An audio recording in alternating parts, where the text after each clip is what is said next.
Olá, tudo bem? Professor Leanderson, mais uma vez aqui com vocês. Hoje, nós vamos corrigir nossa atividade, que ficou proposta na aula anterior, e vamos dar início a um novo material. Então, convido vocês a acompanhar comigo aqui na lousa. Vamos lá? Na página 190, certo? Nós temos a atividade, na sua questão 1, quais são os limites do Oriente Médio com os outros continentes, O que é que vocês escreveram aí? Como vocês colocaram essa resposta? Vamos lá. Geograficamente, os limites do Oriente Médio podem ser entendidos, com a Europa ao noroeste, certo? Pelo Mar Mediterrâneo, pelo Mar de Mármara, pelos estreitos de Bósforo e Dardanelos, que separam a parte asiática da parte europeia da Turquia, pelo Mar Negro, pela cadeira do Cáucaso e pelo Mar Cáspio, mais ao norte. Então, estes, certo, são os limites do Oriente Médio. Mais uma vez, os limites, com o continente europeu ao noroeste, pelo Mar Mediterrâneo, pelo Mar de Mármara, pelos estreitos de Bósforo e Dardanelos. Pelo Mar Negro, pela cadeira do Cáucaso e pelo Mar do Cáspio, na parte mais norte do território. Vamos para a segunda questão, então. Qual destes países não faz parte da Península Arábica? Qual destes 5 aí, não faz parte, não está na Península Arábica? O que é que vocês marcaram aí? Espero que tenha sido o item D. Mas se você marcou errado, não tem nada não. Faça a sua correção aí. O importante é que, certo, você esteja acompanhando e faça a correção. D, produção. Tem problema não, gente. É a produção, viu? D, Irã. Terceira, como se caracteriza o relevo do Oriente Médio? Para todo mundo lembrar, relevo, o conjunto de aclive e declives, na superfície terrestre, ou simplesmente o modelo, certo, da crosta terrestre. Então, como se caracteriza o relevo do Oriente Médio, No Oriente Médio existem várias áreas de dobramentos modernos, mas há um predomínio de planaltos que dividem em acidentados e mais planos. As planícies ficam restritas à planície da Mesopotâmia, além de áreas da Península Arábica e nas áreas litorâneas. Professor, repete? Repito, com certeza. Vamos lá. Na terceira questão, como se caracteriza o relevo do Oriente Médio? Há várias áreas de dobramentos modernos, mas há predomínio de planaltos, que se dividem em acidentados e mais planos. As planícies ficam restritas à planície da Mesopotâmia, além de áreas na Península Arábica e nas áreas do litoral. Vamos para a quarta. A planície da Mesopotâmia é formada entre quais rios do Oriente Médio? Rio Eufrates e Rio Tigre, A Mesopotâmia, certo, é formada entre os rios Eufrates e Tigre, certo? Item B. B, que é o certo. Na quinta questão, como se explica a presença de gelo permanente no Oriente Médio, mesmo que a região seja cortada pelo Trópico de Câncer, Como é que tem gelo permanente lá? Bem, esse gelo permanente está localizado em regiões de elevada. Simples e se explica, certo? Apenas por estarem concentradas em regiões de elevadas altitudes. Na sexta, quais são os 2 maiores desertos do Oriente Médio? Deserto da Arábia e o deserto da Síria. São os 2 maiores desertos do Oriente Médio. Deserto da Arábia e o deserto da Síria. Sétima, quais são os principais fatores para a existência de desertos na região? Né? Primeiro a gente na sexta perguntou quais os principais desertos e na sétima os fatores que explicam, né, a ocorrência de desertos nessa região. Bem, o fato de ser cortado pelo Trópico de Câncer é devido ao predomínio de massas de ar secas atuando na região. Vamos lá mais uma vez. Por estar cortado pelo Trópico de Câncer e ao predomínio de massas de ar secas que atuam na região. E sem falar também de vários obstáculos naturais que impedem, certo? Uma circulação de massa úmida, que impede uma circulação de massa úmida. Vamos para a oitava. Onde se localizam as estepes e pradarias no Oriente Médio? E quais as atividades econômicas realizadas nelas têm levado à ameaça de desertificação? Cobrem uma pequena parte da Península da Arábia e considerável parte do Afeganistão. Cobrem uma pequena parte da Península da Arábia e considerável parte do Afeganistão, né? Irã, Iraque e a Turquia também. Nas estepes e nas pradarias são realizadas as atividades de agricultura e pecuária.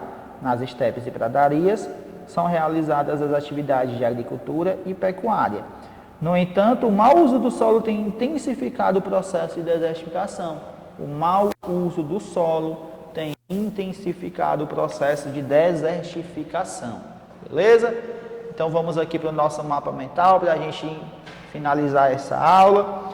Então vamos aqui para esse primeiro, né, pontinho. Os aspectos gerais do Oriente Médio é uma região da Ásia composta por 16 países, dividida em sub-regiões, né? Arábia, Levante e Anatólia. Levante, beleza? Aqui, ó. Aí lá se delimita com Europa, África, Ásia Central e o subcontinente indiano. Passando, a geologia, né, acentuada em 3 placas tectônicas, nomeadas de Arábica, Anatólia e a Euroasiática do Norte, divididas em geomorfologia, predomínio de planaltos, com ocorrência de dobramentos modernos. Sobre lá o clima, né, ó, tipos: desértico, semiárido, mediterrâneo e frio de altitude. Desértico, mediterrâneo. Sobre a vegetação, quais são, né? Desértica, estepes e pradarias, formações florestais, mediterrânea e vegetação de altitude. Vegetação de altitude. Então encerramos nossa correção. Nós vamos iniciar o próximo capítulo, tá bom? Vamos fazer uma introduçãozinha desse novo capítulo, né, que vai falar sobre os aspectos humanos dentro ainda do Oriente Médio. A princípio aqui a imagem traz o quê? Traz um recorte, né, de meio que uma vila, né, um campo de refugiados, certo? Localizado na Turquia, onde, né, para quem não sabe, é o principal destino de refugiados sírios. De toda aquela confusão que está acontecendo na região, principalmente na Síria, a maior parte dos refugiados estão geolocalizados na Turquia, no país vizinho. E aqui nós temos uma imagem, né, extremamente entristecedora, né, que a gente olha assim e vê um povo que passa por essa situação tão humilde, né, barracas que tiveram que abandonar o seu lugar, certo, as suas terras, por conta, né, desses problemas que lá estão acontecendo. Mas vamos lá, vamos para as características da população. Vamos descer um pouquinho aqui, vamos falar sobre a população do Oriente Médio, né? Ó, como vocês podem perceber, certo? O Oriente Médio não é só problema social, mas também é uma região de extremas riquezas. Olha essa imagem aí do Bahrein, né? Ó. Olha essa imagem, certo? Que linda é. Aqui, de acordo com a legenda da foto, né? O Bahrein é um conjunto de ilhas, sendo o menor país da região e um dos menores do mundo. Mais de um terço de sua população se concentra na capital, certo? Mas olhem aí o nível de desenvolvimento da região. Há quem diga que quanto mais iluminada uma região é, certo? Mais desenvolvida é o estado. Certo? O Oriente Médio, então, gente, tem uma população de cerca de 400 milhões de habitantes. 450 milhões de habitantes. Quase o dobro da população brasileira, certo? Assim, Egito e Turquia estão entre os países mais populosos do Oriente Médio. E os menos populosos, né? Destacamos o Bahrein, o Catar e o Kuwait. Além de serem também esses três países, além de serem os de menor população, também são os menores países, certo? Então nós temos ali informações iniciais. Vamos descer um pouquinho. Logicamente, as regiões menos povoadas são as regiões desérticas e montanhosas, pois são áreas anacumenas, né, que não é fácil, certo, um desenvolvimento social nessas regiões. Com isso, né, devemos destacar também como estão divididas, né, como estão organizadas, certo, essa população. Vamos lá. 65% da população vive no Oriente Médio em cidades. Ou seja, mais uma vez, 65% das pessoas que vivem no Oriente Médio, elas vivem nas cidades. Ok? Assim, é uma porcentagem superior aos dados que nós temos por poder comparar com o restante do mundo. Certo? No mundo, certo? Nós temos 55% da população residindo em cidades. No Oriente Médio, 10% a mais. Tá bom? No Oriente Médio tem uma mega cidade. Vamos lembrar o conceito de mega cidade. Quando a gente fala de mega cidade, a gente fala também de cidade global. Uma cidade global é uma cidade que tem relevância, que tem importância, né, no mundo inteiro, como Nova York, Londres, Tóquio. Já uma mega cidade é uma cidade que tem mais de 10 milhões de habitantes, certo? Então, Istambul, na Turquia, é uma mega cidade. Então, o Oriente Médio tem uma mega cidade com 15,1 milhões de pessoas, beleza? 15,1, dos quais 3,5 milhões vivem do lado asiático da cidade. A segunda maior cidade tem 8,9 milhões e está a 1,1 milhão de se tornar uma mega cidade. Ok? Podemos passar um pouquinho, né? Devido a conflitos na região, né?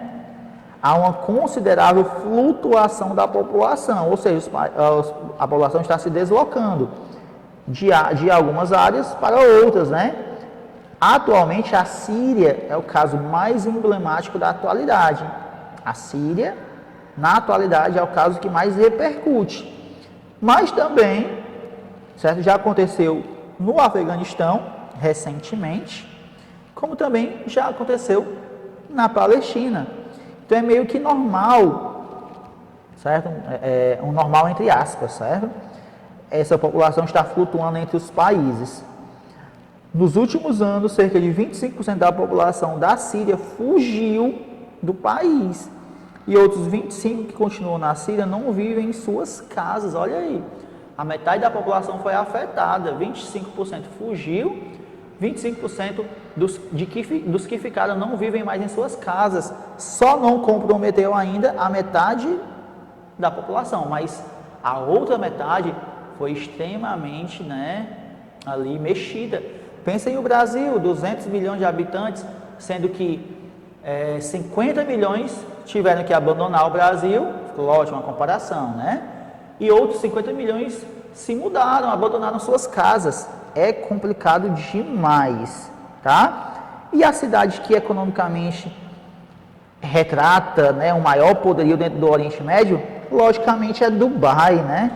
É uma cidade que cresceu no meio do deserto da Arábia, às margens do Mar da Arábia, e vem revolucionando a arquitetura, a organização urbana, certo? E seus terrenos que possuem alto valor imobiliário. Na imagem e no livro vocês conseguem perceber, certo? Várias ilhas artificiais, né? Complexos ali que foram feitos de forma arquitetônica, certo? Onde a gente consegue perceber esse desenvolvimento da região, beleza? Com isso, gente, nós temos o perfil demográfico, beleza?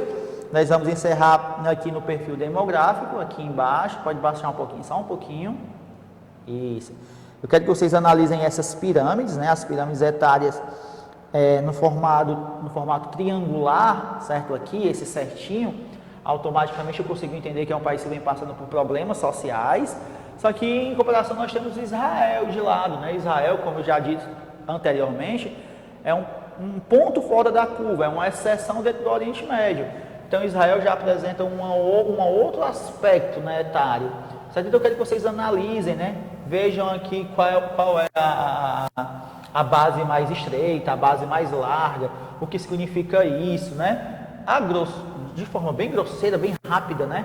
Eu quero que vocês entendam que Israel vem diminuindo o número de nascidos, né, diminuindo a taxa de fecundidade, mas ao mesmo tempo aumentando a expectativa de vida, que é um caminho meio que está acontecendo com esses países, certo? Em desenvolvimento, que são desenvolvidos, né? Diminuir a base e aumentar ali o topo, ou seja, significa automaticamente aumentar a expectativa de vida e diminuir a taxa de fecundidade. Então eu vou ficar por aqui, tá bom? Deixo, certo, a atividade registrada na agenda de vocês. Um grande abraço e até a próxima aula.